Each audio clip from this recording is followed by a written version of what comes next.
Hi YouTube, this is Trish Picker coming at you with a homemade meatloaf recipe. All the ingredients are right there. I'm going to do a 2-pound for the next 2 nights.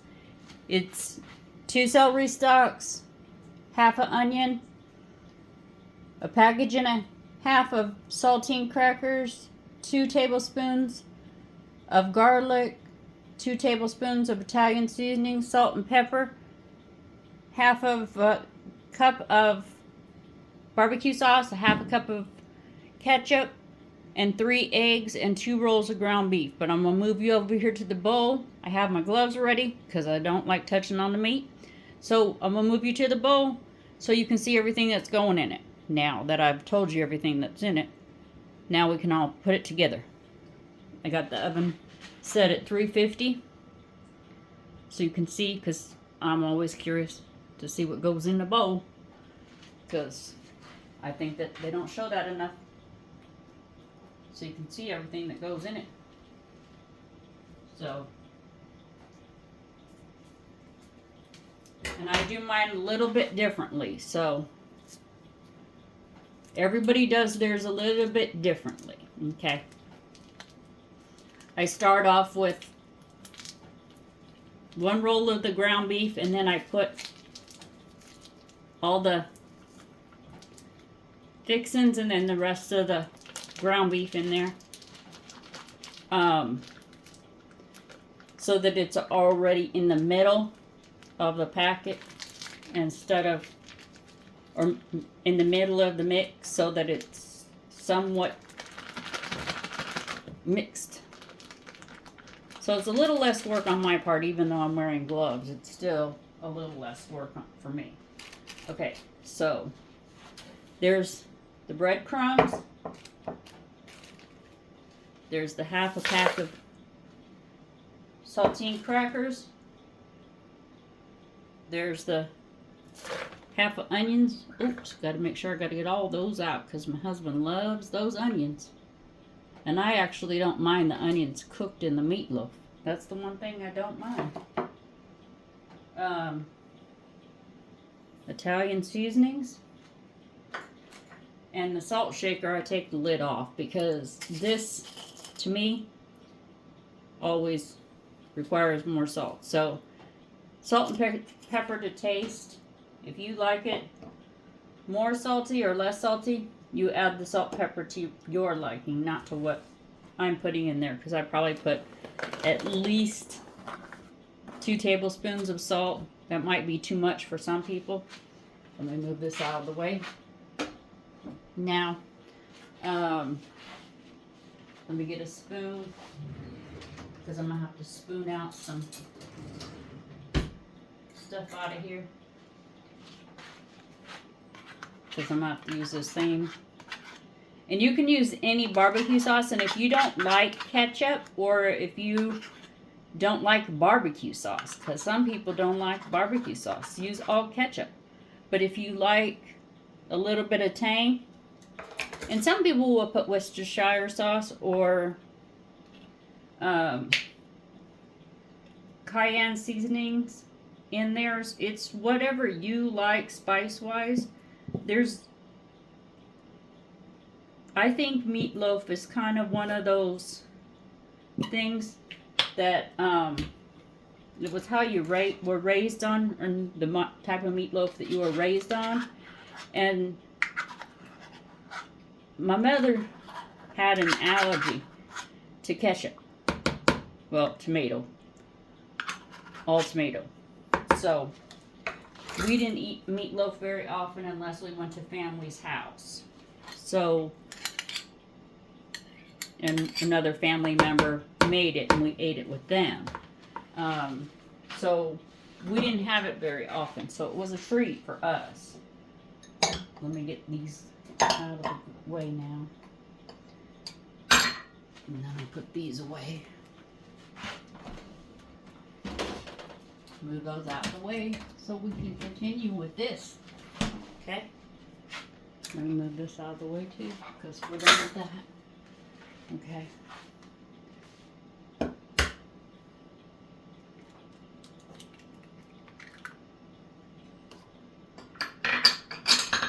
And I know I'm going to get a comment about that, so let me do it the right way, because I know that there's a lot of people that worry about that. The shells falling into the mixture. Or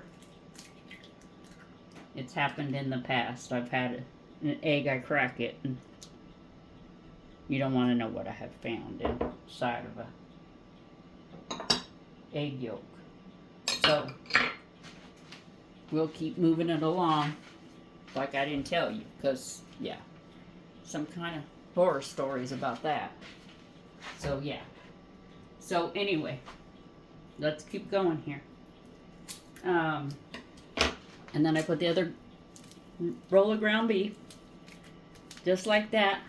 I have the oven preheating right now at 350 degrees, and I cook it anywhere between 45 minutes to 1 hour. I prefer 1 hour because then it makes it like a golden top on the top of it. Let me go ahead and take this spoon out. Actually, might leave the spoon there. Because I want to get a little bit until I dump all these saltine crackers in here. So just in case something sticks or something like that. See how it got all sticky to the side of the spoon? So now here comes the sacred saving my hands from the what I call the slimy part. What I think is so silly of me, though, is because of the fact that I love it, but I don't like this part of it. This is the one part I've never liked it. You can ask my children. I used to have my children be the one that mixed it together. I'd tell them, wash your hands, wash under your nails, the whole 9 yards. And for many, many years, I didn't get my nails done. I still don't get my nails done because this meal happens to be one of those meals. Oh, sorry, that was my oven. Lets me know when it's ready. This is one of the meals I make quite often now because I wasn't making it for the longest time. I understand that I'm a little bit loud with my mixing. And I think this is a better angle so you can see how, like, it mixes. Like, you have to make sure that you mix everything really, really good and make sure everything gets absorbed really, really well. Don't leave any dry spots, because this is your one and only chance to keep some moisture into the meat and the stuff that makes the binding agent, which is the saltine crackers and the eggs, have to be so mixed together so well.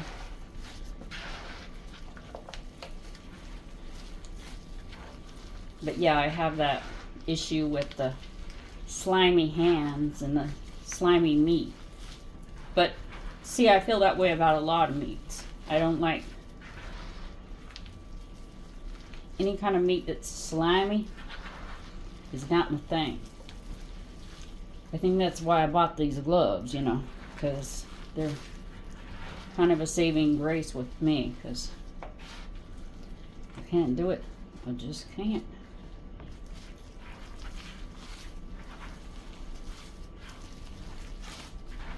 And just keep feeling, and you'll feel like you'll actually feel a thickness difference and a consistency difference of with the saltine crackers and everything, if it's actually breaking down and not being so hard. And any of the parts of the meatloaf that you do not like, say you don't like the celery in it, don't add it. If you don't like onion, don't add it. If you want to add bell pepper instead of celery, go ahead. It's your recipe.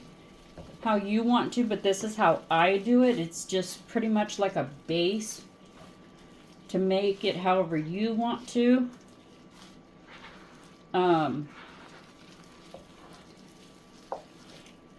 And giving you a baseline of trying a new recipe you may not have tried before. Oh, I forgot to add the pepper. Okay, let me get my gloves off. I gotta get some pepper in here. I just thought about that. I gotta get some pepper in there. So,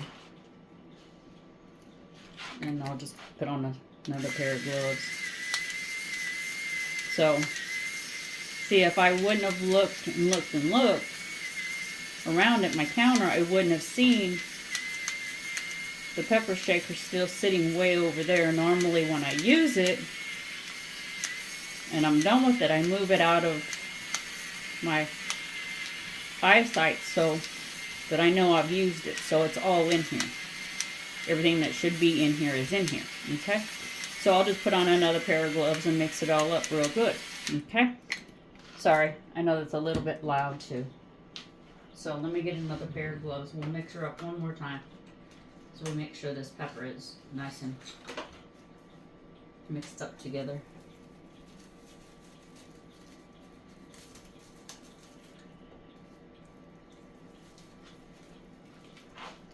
And the gloves I got through Temu.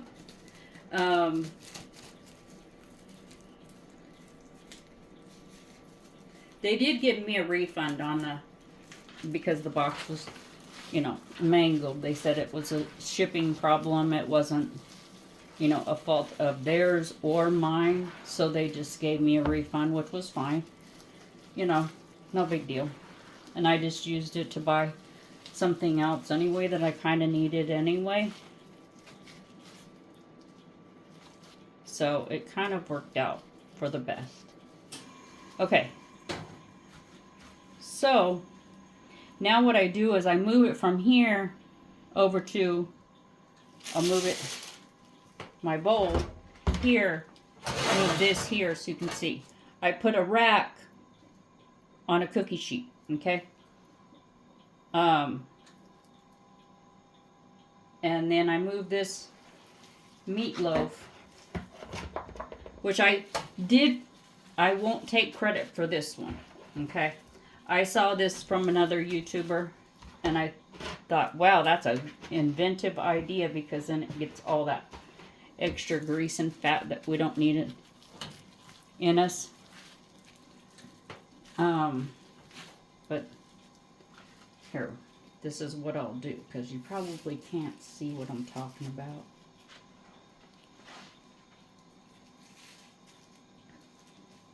Okay.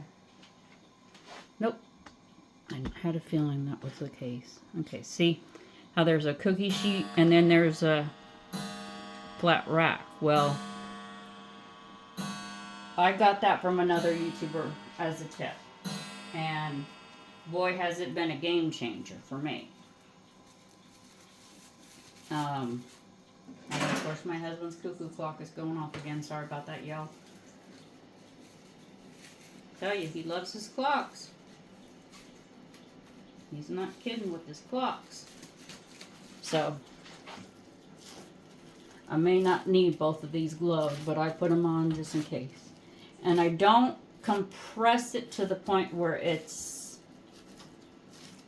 like a hamburger, okay?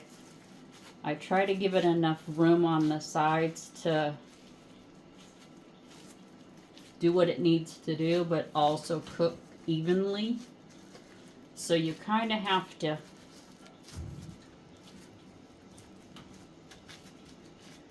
and then if you're having to not have mashed potatoes and gravy, but that's what I'm planning on having with my dinner tonight, you can put ketchup or barbecue sauce on the top. So we're going to put this in the oven for 45 minutes to an hour, and then we'll go back and have a taste test and you'll see what I'm having with them. I'm probably going to have green beans, mashed potatoes, gravy, and all that. All the good jazz, you know. But I don't want to sit you and have you holding and waiting while I cook it for 45 minutes to an hour. I'll probably cook that one for an hour because it is kind of bigger and there is more bulk to it. So we'll be back.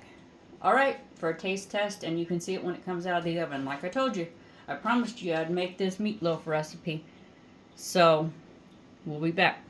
45 minutes to an hour. I'll let you know when we come back how long I actually cooked it for. Hey YouTube, I'm back. We're taking the meatloaf out of the oven. I got the mashed potatoes, gravy, and I gave my husband some green beans with it because I just like the meatloaf. So, here's the meatloaf. I did cook it for the full 15 minutes. I didn't cook it for 1 hour. I just went ahead and did it for 15 minutes. Because I figured if I went any longer than that, it would... See how it got all nice and golden brown on the top? So, we're going to let it rest while I get the mashed potatoes and gravy on this plate. And then we'll cut her into her. Mashed potatoes, gravy, and typically it's corn.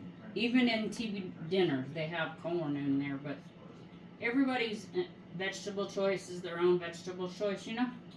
There's no rules on what vegetable you like. You can even have broccoli with it. I love broccoli too, so I'll sometimes have broccoli with it. Okay, let me find a knife. Here's the knife. And then I got the good spatula. Where's the good spatula? There it is. I got them. Okay. I gotta get my hot pot holders because pulling that out of the oven just now. I've done that too. You know, take it straight out of the oven and go to stick my hand straight to it. And I know my arm for a second is going to be in the frame. But I gotta cut it. So, and I cut my pieces a little bit on the thicker side, but you cook your, cut yours to the size that you would like. This way I don't have to make several trips, because I know myself and how I like my meatloaf. Okay, so that's just how I do it. And what I'll do is I'll turn the whole pan and everything so you can see how it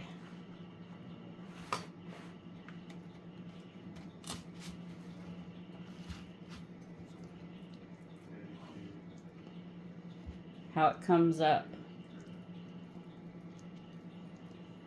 and it pulls away from itself. Okay.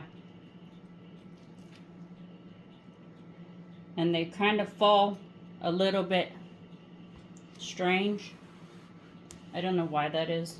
And see all the gravy underneath. If you were making homemade gravy, then you could use the drippings underneath. But I don't really do that. I just buy the Hunt's brown gravy. I love it. So that's what I do. Okay? So